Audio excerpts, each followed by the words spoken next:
Request کر رہے ہیں اور امریکہ کو کہہ رہے ہیں کہ ہمیں کسی طرح اس سچویشن سے نکالو کیونکہ آج خود ان کا وجود خطرے میں آ گیا ہے۔ آپ سب سے پہلے امریکہ کے جو ٹاپ سپوکس پرسن ہے بائیڈن کے، جان کربی، ان کا بیان دیکھیے کہ Netanyahu and Biden agreed on truce and waiting for Hamas response, یعنی یہ دن بھی ہمیں دیکھنا نصیب ہوئے ہیں کہ دہائیوں کی شکست کے بعد آج ہمیں یہ فتح دیکھنے کو مل رہی ہے کہ وہ دونوں معاہدے پر ایگری ہو چکے ہیں، بائیڈن اور نیتن یاہو، لیکن وہ مزاحمتی تحریک کے رسپانس کا انتظار کر رہے ہیں۔ کیا آپ نے پچھلے 100 سالوں میں کوئی اس طرح کی گھڑی دیکھی ہے؟ کیا کوئی اس طرح کا فیصلہ کن مارکہ آپ نے دیکھا ہے؟ کوئی اس طرح کی شکست اسرائیل اور امریکہ کو ہوئی ہو کہ وہ خود فیصلہ کر چکے ہیں لیکن ان کا فیصلہ اس طرح سے مکمل نہیں ہے کہ بھائی پتہ نہیں وہاں سے وہ کیا جواب دیتے ہیں، ہم تو فیصلہ کر کے بیٹھ گئے ہیں، پتہ نہیں وہ اس پر راضی ہوتے ہیں یا نہیں، تو ان کے جواب کا انتظار کیا جا رہا ہے۔ تو یہ مطلب کتنی جامع یہ فتح ہے اور یہ کتنی تاریخی فتح ہے۔ یہ وہی اسرائیل ہے جو آج مزاحمتی تحریک کے رسپانس کا انتظار کر رہا ہے، جو اس سوچ کے ساتھ اور اس اعلان کے ساتھ نکلا تھا کہ ہم بالکل اینٹ سے اینٹ بجا دیں گے اور ملیا میٹ کر دیں گے غزہ کو۔ پھر ان کے بیان آتے تھے کہ ہم یہاں پر پارکس بنائیں گے، کوئی کہتا تھا ہم یہاں پر مارکیٹ بنائیں گے، کوئی کہتا تھا یہاں پر پورٹ بڑی اچھی لگے گی، ٹھیک ہے، کوئی کہتا تھا ان پر نیوکلیر بم گرا دو۔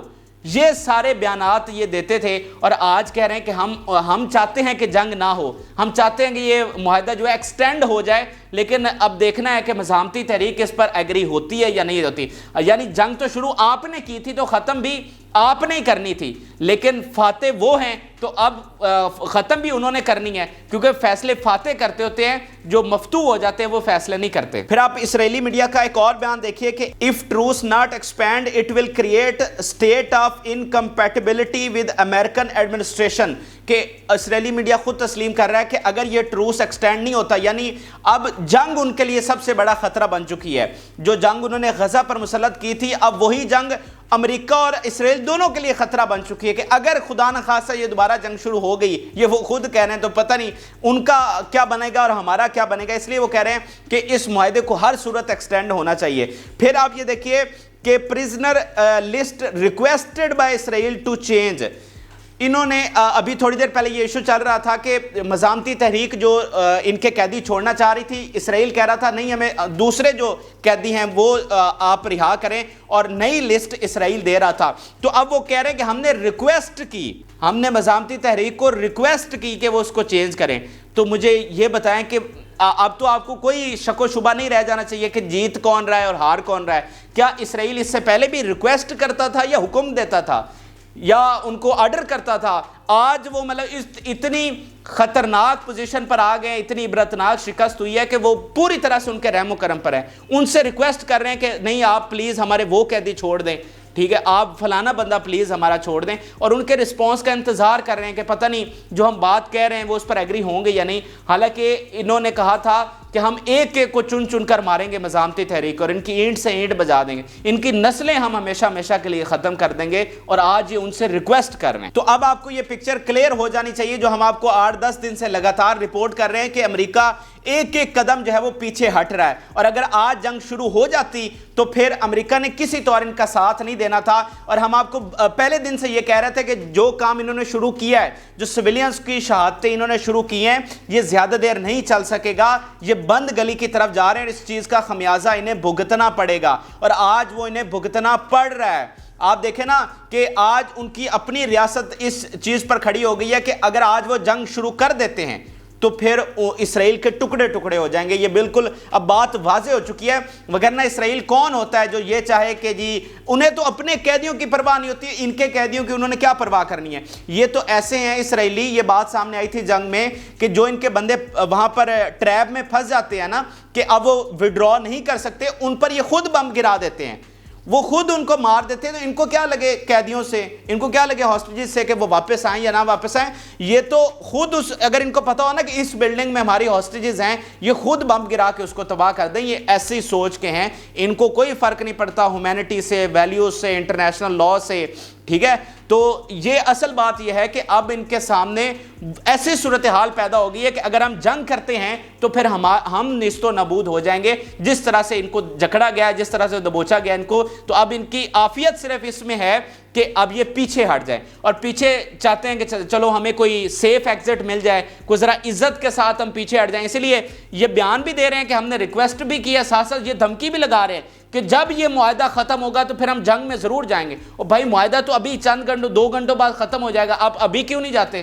ابھی جاؤ نا, آپ کا وہ انتظار کر رہے ہیں, جاؤ ختم کرو ان کو. آپ 10 دنوں بعد آپ کس چیز کا انتظار کر رہے ہیں؟ آپ نکلے تو اسی اعلان کے ساتھ تھے نا کہ ہم 20 دنوں میں ان کو ملیا میٹ کر دیں گے, تو کر دیں ملیا میٹ, میدان اسی طرح سے ریڈی, آپ کو کون روک رہا ہے؟ تو اصل بات ناظرین یہ ہے کہ جہاں پر اسرائیل پیچھے ہٹنے پر مجبور ہوا ہے کہ پہلے وہ وہاں سے پتھر مارتے تھے, آج وہ وہاں سے راکٹس اور میزائل چلاتے ہیں, اور ان کے اپنا نیست و نبود ہو سکتے ہیں اگر یہ دوبارہ جنگ شروع کرتے ہیں تو. اب ذرا ایلون مسک کی بات کر لیتے ہیں. ایلون کو پوری طرح سے منانے کی کوشش کی جا رہی ہے. اس وقت ایلون اسرائیل اور غزہ کے دورے پر ہیں, اور آپ کو پتا ہے کہ جو سب سے بڑی وار ہے آج کے دور کی وہ ہے بیانیے کی وار, اور وہ بیانیے کی وار سب سے زیادہ اس وقت ٹویٹر پر لڑی جا رہی ہے.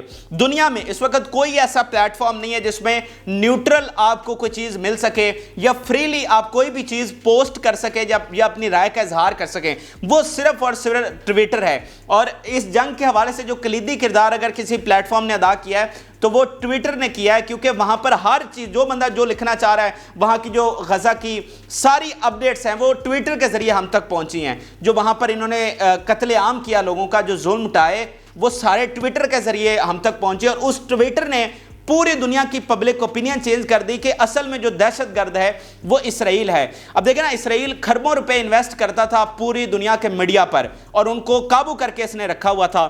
تو ٹویٹر ان کے سامنے قابو نہیں ہوا, اور وہ ایلون ان کے سامنے کھڑا ہو گیا. تو اب انہوں نے ایلون کو پوری کوشش کر رہے ہیں, اس کو بڑے بڑے معاہدے آفر. اب دیکھیں نا, دنیا کی تمام بڑی کمپنیز تو ان کی ہیں, آپ کی اڈوب سے لے کر ایپل سے لے کر آپ کی IBM کمپیوٹر بنانے والی ساری کمپنی, مشروبات جو دنیا بھر میں چلتے ہیں ساری ان کی ہیں, فوڈ چین ساری ان کی ہیں. تو ان سب نے ایڈورٹائزمنٹ ان سے واپس لے لی ہے.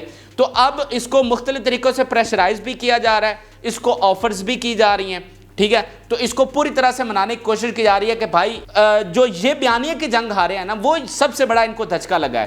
ان کو وہ غزہ والی جنگ ہارنے کا اتنا دھچکا نہیں ہے جو ان کی پوری دنیا میں یہ بے نقاب ہوئے ہیں. اب دہائیوں تک یہ اپنا امیج بہتر نہیں کر سکیں گے. دنیا کو پتہ چلا ہے کہ یہ کوئی اللہ کے چنیدے لوگ نہیں جو مغرب کو یہ سمجھاتے تھے, بلکہ یہ دہشت گرد ہیں, یہ بیبی کلر ریاست ہے. یہ دنیا کو پتہ چلا ہے, اور اس میں اہم کردار ٹویٹر کا ہے. تو اب دیکھنا ہے کہ کیا ایلون مسک جھک جاتے ہیں, بک جاتے ہیں, اور پھر ان کے پیچھے سمجھے کہ پوری ہیومینٹی کی فریڈم آف سپیچ جو ہے وہ ہمیشہ ہمیشہ کے لیے دفن ہو جائے گی. تو اس طرح صورتحال کافی کریٹیکل ہے, اور ایلون مسک سے دنیا کی بہت امیدیں ہیں, اور دیکھتے ہیں کہ ایلون جھکتے ہیں یا پھر اسی طرح سٹینڈ کرتے ہیں. اب تھوڑا سا آپ کو نتن یاہو کے حوالے سے یہ بھی اپڈیٹ کر دیتے ہیں کہ اس کی حکومت میں کس طرح سے بغاوت شروع ہو گئی ہے. جو اپوزیشن جس نے ان کے ساتھ اتحاد کر رکھا تھا, گانٹز, یہ جو کہ سب سے بڑے اس کے اتحادی ہیں اور وار کیبنٹ کا حصہ بھی ہیں, وہ کس طرح سے پیچھے ہٹنے جا رہے ہیں, اور جو ہی یہ پیچھے ہٹیں گے اس کی حکومت دھڑم سے گر جائے گی. یہ آپ خود آرٹیکل دیکھ لیجئے جو کہ ان کے میڈیا نے چھاپا ہے کہ صرف وہ انتظار کر رہے ہیں کہ کوئی ہم کسی فیصلہ کن موڑ پر پہنچ جائیں, کیونکہ اگر ہم ابھی سے پل بیک کر لیتے ہیں تو شاید ہماری پوری سٹیٹ کو خطرہ ہے. جیسے آپ کہتے ہیں نا کہ وسیع تر مفاد میں, تو انہوں نے بھی وسیع تر مفاد میں تھوڑا سا نتن یاہو کے ساتھ اتحاد قائم رکھا ہوا ہے, لیکن کسی بھی وقت وہ پل بیک کر سکتے ہیں, اور جو ہی وہ پل بیک کریں گے اسی وقت نتن یاہو کی حکومت گر جائے گی. یہ بات تو کلیئر ہو چکی ہے کہ نتن یاہو سروائیو نہیں کر سکتا.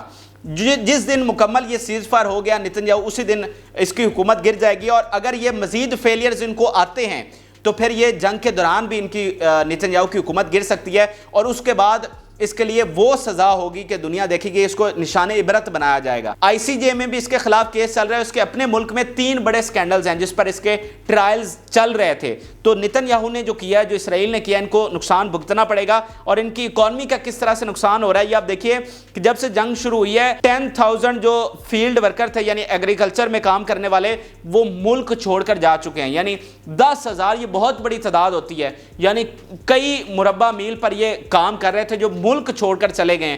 تو پوری طرح سے ان کی جو اکانومی ہے اس کو بھی سیٹ بیک آ رہا ہے. تو یہ اہم ترین حقائق تھے, اور پکچر اس وقت کلیئر ہے کہ مزاحمتی تحریک یہ جنگ جیت چکی ہے، عالمی سطح پر ہم یہ جنگ جیت چکے ہیں، اور پچھلے 100 سالوں میں پہلی بار کوئی ایسا موقع آیا ہے کہ مسلمان اس طرح سے جنگ جیتے ہیں اور پوری دنیا مسلمانوں کے ساتھ کھڑی ہو رہی ہے۔ تو یہ بڑا اہم ترین موقع ہے، اور جو فلسطین کی آزادی کی کوششیں ہیں عالمی سطح پر وہ بالکل تیز ہو چکی ہیں، اور جو رکاوٹیں تھیں پہلے، کیونکہ اب پوری جو عالمی طاقتیں ان کا اتفاق ہو چکا ہے۔ آپ کا پہلے مغرب نہیں مانتا تھا، یورپ نہیں تھا مانتا، امریکہ نہیں تھا مانتا، اب وہ سارے مان چکے ہیں، کیونکہ بات وہاں تک چلی گئی ہے کہ اسرائیل کو بچانا ہے تو فلسطین قائم کرنا پڑے گا۔ یہ جو جنگ لڑی گئی ہے نا، دیکھیں پہلے تو ان کو یہ تھا نا کہ مزاحمتی تحریک یا فلسطین سے ان کو کوئی خطرہ ہی نہیں تھا اسرائیل کو، وہ آگے سے پتھر مارتے تھے۔ پھر دوسرا انہوں نے یہ پالیسی رکھی ہوئی تھی کہ پورے مڈل ایسٹ کو ڈیوائیڈ کر کے رکھا ہوا تھا، کوئی طاقت وہاں پر انہوں نے یونائٹ ہونے ہی نہیں دی۔ لیکن آج ایران کی سربراہی میں وہ ساری طاقتیں بھی اکٹھی ہو چکی ہیں،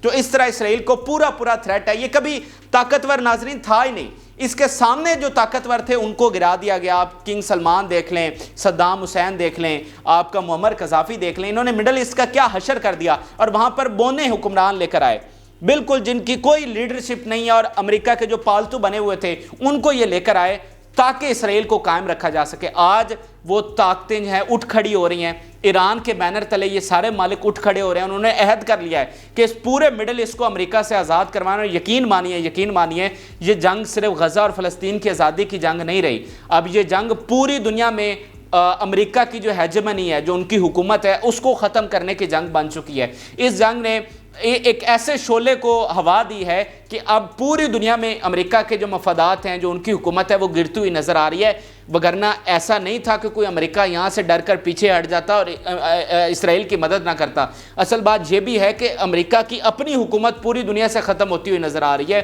تو امریکہ کو بھی بڑے خطرات لائق ہیں۔ تو یہ اہم ترین اپڈیٹس تھیں جو کہ آپ کے ساتھ شیئر کی۔ آپ اپنی رائے ضرور آگاہ کریں، اور جن لوگوں نے چینل کو سبسکرائب نہیں کیا وہ چینل کو ضرور سبسکرائب کر لیں۔ اجازت، اللہ حافظ۔